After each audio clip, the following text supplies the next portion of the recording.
బయటకు రాదు కాబట్టి వాళ్ళు దొరలు అవుతున్నారు, మీరు దొంగలు అవుతున్నారు. అలాంటి దొంగ కూడా అవ్వలేదు, నేను తీసుకోలేదు, అవ్వలేదు. ఇప్పుడు దాకా సొంత డబ్బు మీద నేను పోరాడుతున్నాను. నా పోరాటం సక్సెస్ అవ్వాలని మీరందరూ కూడా కోరుకోండి. దేవునికి నేను దండం పెట్టుకొని కోరుకుంటున్నాను. నాకు మంచి జరగాలని, నా గరీబులకు మంచి జరగాలి, వాళ్ళకి నీడ కల్పించాలని కోరుకున్నాను. ఎన్నో ఏరియాలు ఖాళీగా ఉన్నాయి.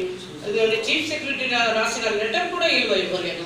అంటే ఒక ఎస్కే జోషి గారు చీఫ్ సెక్రటరీ గారు సొంతగా రాశారు. ముఖేష్ మీనా కలెక్టర్ గారు ఉన్నప్పుడు నాకు ఎంతో న్యాయం చేయాలనుకున్నారు. వెంటనే ఆయన ట్రాన్స్ఫర్ అయింది, వెళ్ళిపోయారు. కాబట్టి అప్పటి నుంచి నాకు నానా హింసలు పెడుతున్నారని ఏ పని అవ్వదు.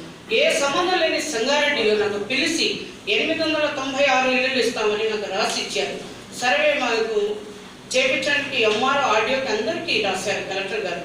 అక్కడ నాకు నా వాళ్ళకి న్యాయం జరుగుతుంది. కొంతమంది హైదరాబాద్ రంగారెడ్డికి సంగారెడ్డి వాళ్ళు ఇచ్చే అవసరం లేదు, కానీ నా ఫైల్ చూసి న్యాయంగా ఉండివా అక్కడ లేకపోతే ఇక్కడ ఇద్దామని రామేశ్వరం మండలం కొన్ని ఇళ్ళు, తర్వాత బిహెచ్ఎల్ బీరంగూడ కమాలు కొన్ని ఇళ్ళు ఇస్తామని రాసి ఇచ్చారు.